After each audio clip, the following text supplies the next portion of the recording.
In this guide, I'm going to show you how to repost a video on TikTok. This is Miguel from Just Boz, and before we get into this guide, make sure to like the video and subscribe to the channel with all notifications on for more content like this. It really does help out the channel and we'd greatly appreciate it. If you have any questions, just ask them down in the comment section below. I'm going to be doing my best to reply to every single comment down there.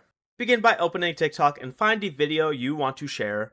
Tap the share arrow on the right side of the screen here.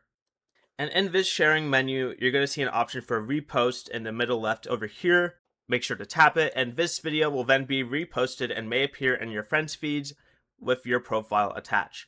To remove the repost later, open the same video, tap share again, and then select remove repost where repost was before. Before you leave, remember to like the video and subscribe to the channel with all notifications on for more content like this. It really does help out the channel and we'd greatly appreciate it. And if you did have any questions, just ask them down in the comment section below. I'm going to be doing my best to reply to every single comment down there. Peace.